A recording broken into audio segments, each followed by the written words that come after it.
BRS బీజేపీలో విలీనం అనే చర్చ చాలా విపరీతంగా సాగుతుంది. సరే, బీఆర్ఎస్ అగ్రనాయకత్వం చాలా తీవ్రంగా ఖండిస్తుంది. కానీ అందరూ మాట్లాడడం ఒక ఎత్తు, కవిత గారు స్వయంగా కవిత గారు మాట్లాడడం బీఆర్ఎస్ బీజేపీలో కలవబోతోంది, అందుకే నాకు ఆ ప్రయత్నాలు నేను వ్యతిరేకించాను, సో అండ్ సో చాలా వరకు మాట్లాడారు. సో కొంత ఇంకా నడుస్తుంది, ఆ గ్యాప్ కూడా నడుస్తుంది. మరి మీరు కూడా అదే ధోరణి చెప్పారు, బీఆర్ఎస్ బీజేపీలో కలవబోతుంది కాబట్టి ముందే మనం వెళ్ళి ఉంటే బాగుంటుంది అన్నటువంటి ధోరణిలో మీరు మాట్లాడినటువంటి ఆడియో కూడా మొన్నటిదాకా బాగానే వైరల్. ముందు ఎవరు చెప్పిండ్రు? అది నేను చెప్పినా, కవిత గారు చెప్పినారు. కవిత గారు చెప్పినప్పటికీ కూడా కవిత గారు చెప్పినప్పుడేమో దాచిపెట్టుకుంటారు. గువ్వల బాలరాజు చెప్తే ఎవడో పనికిరానోడు బచ్చాగాడు మాట్లాడుతున్నారంట. స్వయంగా రాసిన లెటర్ బయటకు వచ్చింది కదా. అదే కదా, మరి ఇప్పుడు నాకు సభ్యత ఉంది కాబట్టి కవిత గారి గురించి నేను ఏమన్నాను, నా గురించి బచ్చాగాడు అంటే నాకంటే పెద్దోడు ఏం కాడు కేటీఆర్ గారు. కొంత ముందు నుంచి ఎదిగిన సామాజిక వర్గం నుంచి వచ్చి ఉండొచ్చు, కొంత ఎక్కువగా చదువుకోవచ్చు, లేదంటే అమెరికాలో చదువుకోవచ్చు, ఆయనకు నాకంటే ఎక్కువ స్కిల్స్ ఉండొచ్చు, అవన్నీ ఉండొచ్చు. కానీ నాకంటే ఎక్కువ పెయిన్ అయితే, నాకంటే ఎక్కువ ఆకలి మంటలు అయితే ఆయన చూడలేదు. నాకున్న అనుభవం వారికి ఉందని మాత్రం రియల్గా నేను భావించడం లేదు. ఆయనలాగా ఆకట్టుకునే ప్రసంగాలు నేను చేయలేకపోవచ్చు, ఆకలి కేకలను మాత్రం నేను వినిపించడం మొదలు పెడితే గ్రామాలలో అడుగుపెట్ట నేను కేటీఆర్ గారిని. ఇది మాత్రం మీకు చాలా సీరియస్గా మీ టీవీ ద్వారా కేటీఆర్కి చెప్తా ఉన్నా. నేను నోటికి వచ్చినట్టు మీరు మాట్లాడే మాట వారి దగ్గర దాకా వెళ్తుంది, వెళ్ళాలి. ఏదేం మాటలు, పద్ధతి ఏంది? కేటీఆర్ గారు తెలంగాణ ఉద్యమంలో, కేసీఆర్ గారు తెలంగాణ ఉద్యమంలో మా దగ్గర బాగా గుర్తుంది నాకు. మా గద్వాల జిల్లాలో ఆర్డీఎస్ పాదయాత్ర చేసిండ్రు కేసీఆర్ గారు. చేస్తున్నటువంటి సందర్భంలో అక్కడ ఆర్డీఎస్ దగ్గరికి వచ్చి గేట్లో మేము తెరుస్తాం, వాటర్ తీసుకెళ్తాం అంటే అక్కడ ఎవరిని రానియము అని పొలైట్గా కేసీఆర్ గారు పాదయాత్రలో ఒకరోజు మాట్లాడుకుంటూ వెళ్ళిండ్రు. మేము పూర్తి స్థాయిలో ఈ నీళ్ళను వాడుకుంటామని మాట్లాడాను. ఆంధ్రాకు వెళ్లకుండా ఆపేటువంటి మా వాటా మాకు దక్కాలనే ప్రయత్నం వారు చేసిండ్రు. అప్పుడు బైరెడ్డి రాజశేఖర రెడ్డి గారు మాకు నీళ్ళు ఎట్లివరో బాంబులు పెట్టి తీసుకుపోతామని బైరెడ్డి రాజశేఖర రెడ్డి గారు మాట్లాడితే కేసీఆర్ గారు కొట్టిన డైలాగ్ ఫెయిల్ అయింది, బాంబు కంటే ఎక్కువ బయలుది. అరే బైరెడ్డి రాజశేఖర రెడ్డి, నువ్వు ఒక్క బాంబు పెడతావేమో, తెలంగాణ ప్రజలు ఎన్ని బాంబులు పెడతారో బద్దలు కొడతాం బిడ్డ అని చెప్పేసి మాట్లాడితే, బాంబులు పెట్టేటోళ్ళు పుట్టుకొచ్చిన రేపు తెలంగాణలో అమాయక తెలంగాణ లేదు అని చెప్పేసి మాట్లాడితే చాలా పెద్ద అప్లాజ్ వచ్చింది. అది తెలంగాణ మూమెంట్ను ఇంటెన్సిఫై చేయడానికి పనికొచ్చింది. కేసీఆర్ గారు మాట్లాడే మాటలు కొన్ని సందర్భంలో తెలంగాణ సమాజాన్ని సంఘటితం చేయడం కోసం పనికొచ్చినాయి. కానీ కేటీఆర్ గారు కొట్టే డైలాగుల వల్ల కేసీఆర్ గారి ఇమేజ్ తగ్గుతుంది, కేటీఆర్ గారికి అయితే పూర్తి స్థాయి పేరు నాశనం అయిపోతుంది.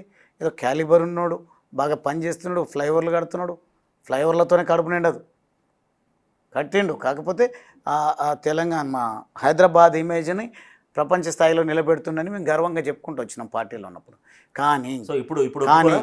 కానీ కానీ ఒక మంత్రిగా తను చేయాల్సింది, పెట్టాల్సింది హైదరాబాద్లోనే కాదు. సో విలీనం గురించి స్పష్టంగా మనం మాట్లాడలేదు, బీఆర్ఎస్ బీజేపీలో విలీనం అనేది. సో బీఆర్ఎస్ అయితే చాలా తీవ్రంగా ఖండిస్తుంది, అటువంటిది ఉండనే ఉండదు, డెఫినెట్గా రాబోయే రోజుల్లో మళ్ళీ బీఆర్ఎస్ అధికారంలోకి రాబోతుందని చెప్తుంది. సో విలీనం బీజేపీలో నిజంగా విలీనం అవుతున్నటువంటి ఇన్ఫర్మేషన్ మీకేమన్నా ఉందా? అంటే పొత్తు కానీ విలీనం కానీ జరిగే వీళ్ళు ప్రయత్నం చేస్తున్నట్టుగా ఉంది. కానీ నేనైతే ఇక్కడ ఈ ప్రయత్నాలు ఈ కాంగ్రెస్తో, తెలుగుదేశం, మా బీజేపీతో జరుగుతున్నటువంటి చర్చల్లో ఏ రోజు కూడా నేను తెలుసుకునే ప్రయత్నం చేస్తే ఇవన్నీ ఉట్టి మాటలు, మనకేం కర్మ, ప్రజలు రిజెక్ట్ చేసిండ్రు. మీరు ఫలితం చూసిండ్రు కదా, ఎంపీ ఎన్నికల్లో వాళ్ళకు గుండు 0 వచ్చింది.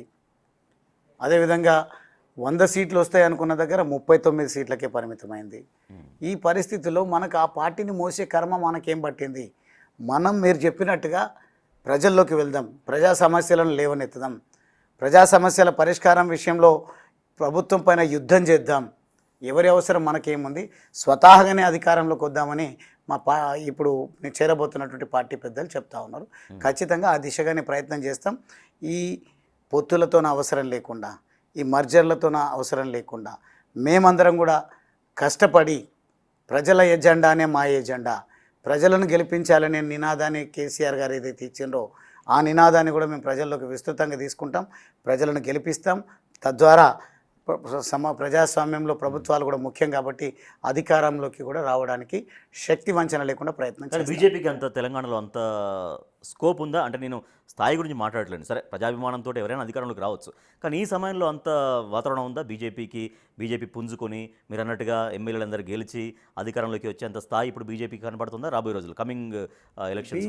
బీజేపీకి ఆ స్థాయి ఉందా లేదా, ఆ పొటెన్షియల్ ఉందా లేదా అని పక్కన పెడితే ప్రభుత్వం అటర్లీ ఫెయిల్ అయింది. మీరు అవునా కాదా? మీరే ఒక అనుభవం కలిగిన జర్నలిస్ట్గా మీరు చెప్పండి, మీరేమంటారు దాని విషయంలో, ప్రభుత్వం విషయంలో? సరే ప్రభుత్వం అంటే పని చేసుకుంటూ వెళ్తుంది, సరే అది ప్రజలు తీర్పిస్తారు, మేము ఎట్లా మాట్లాడతాం జర్నలిస్ట్గా? జర్నలిస్ట్గా మీరు కూడా ప్రభుత్వం ఫెయిల్ అయిందా, పాస్ అయిందా? నేను ఎమ్మెల్యేనే కాదు, లేకుంటే నేను పార్టీకి అధినేతనే కాదు, నేను ఒక పార్టీలో లేను. ఇప్పుడు మీరు నన్ను అడిగినప్పుడు నా ధర్మం కూడా ఉంటుంది కదా. ప్రభుత్వం అనేది ప్రొసీజర్, ప్రక్రియ. అది మీరు అంటే ఇండైరెక్ట్గా అదే అంటున్నా, ఇండైరెక్ట్గా మీ ప్రభుత్వం పర్ఫామ్ చేయలేకపోతుంది అనేది దాని ఇంప్లాయిడ్ మీనింగ్ వస్తుంది, మీరు ఏం సమాధానం చెప్పకపోవడం. అదే మాదిరిగా ప్రతిపక్షం అయితే ప్రజా సమస్యలను లేవనెత్తట్లేనే లేదు. వస్తున్నటువంటి లేదంటే అలిగేషన్స్ను మేము ఎక్కడ కూడా అవినీతి చేయలేదు అని ఆరోపణలను ఏమంటారు ఖండిస్తూ వస్తూ ఉన్నారు తప్ప ఈ రోజు వరకు వాళ్ళిద్దరు కూడా ఆ లైన్ ఎంచుకోలేదు. కాబట్టి బీజేపీ ఆ లైన్ ఎంచుకోవడం ఖాయం, ఆ లైన్లో పనిచేస్తుందని బీజేపీలో ఉన్నటువంటి నాయకులు నాతోనే ఈ 2-3 రోజులుగా చెప్తా ఉన్నారు.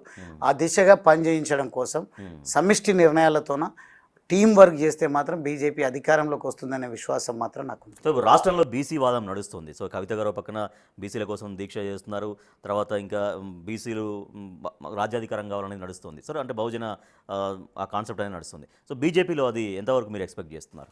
ఈ కాంగ్రెస్ పని ఏంటంటే ముందేమో చాలా స్పష్టంగా రేవంత్ రెడ్డి గారు అనవసరంగా మాట్లాడొద్దు, ఉన్న విషయం మాట్లాడితే గువ్వల బాలరాజ్ అగ్రవర్ణాలకు వ్యతిరేకము అని మాట్లాడతారు, ఫార్వర్డ్ కాస్ట్ కమ్యూనిటీస్కి వ్యతిరేకమని మాట్లాడతారు.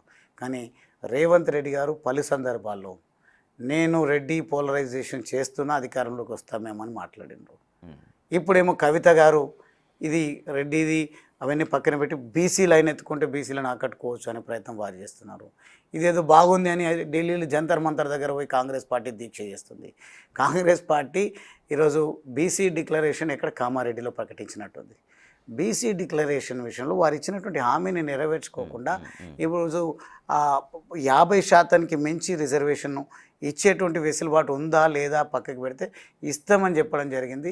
ఆ బీసీ రిజర్వేషన్ ఏందో ముస్లింలను మోసం చేయకుండా, హిందువులను మోసం చేయకుండా, లేదంటే బీసీలను మోసం చేయకుండా మీరు ఇచ్చినటువంటి మాట చాలా స్పష్టంగా బీసీలకే మీకు చిత్తశుద్ధి ఉంటే 42% రిజర్వేషన్ ఇచ్చి నిరూపించుకోవాలి తప్ప ఈ చర్చలను పెట్టి అమాయకులను మభ్యపెట్టి ఈ వర్గాలను ఇబ్బందికులకు గురి చేసి రాజకీయంగా పబ్బం గడుపుకునే ప్రయత్నం అయితే చెయ్యొద్దు అని చాలా స్పష్టంగా సూటిగా నేను గౌరవ ముఖ్యమంత్రి రేవంత్ రెడ్డి గారికి తెలియజేస్తాను. ఇంకోటి బాలరాజు గారు, మీరు అంటే బీజేపీని ఎంచుకున్నారు, అంటే బీజేపీ అయినా కాంగ్రెస్ అయినా 2 జాతీయ పార్టీలే. సో గతంలో మీకు నాగర్ కర్నూలు ఎంపీగా పోటీ చేశారు, సరే ఓడిపోయారు, అది వేరే విషయం, ఒక అనుభవం కావచ్చు మీకు అది.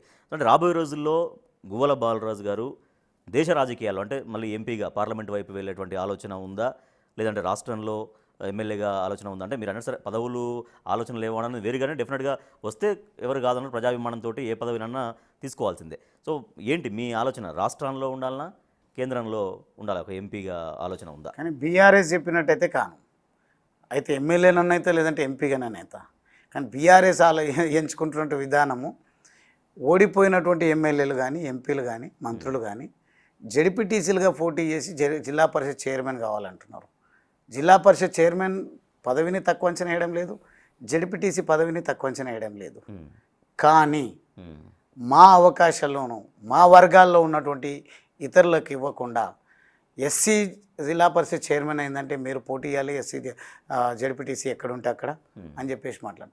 మా అవకాశాలను మేమే కాలరాసే విధంగా మా వర్గాలు స్ట్రెంగ్తన్ కాకుండా ప్రయత్నం కుట్ర ఏదైతే బీఆర్ఎస్ పార్టీ చేస్తుందో నేను నిశ్చితంగా గమనిస్తా. రేపు భవిష్యత్తులో ఎమ్మెల్యేలు, దళిత ఎమ్మెల్యేలు, ఎస్టీ ఎమ్మెల్యేలు ఓడిపోయిన చోట జనరల్ స్థానాల్లో దాని గురించి నేను పెద్దగా మాట్లాడను.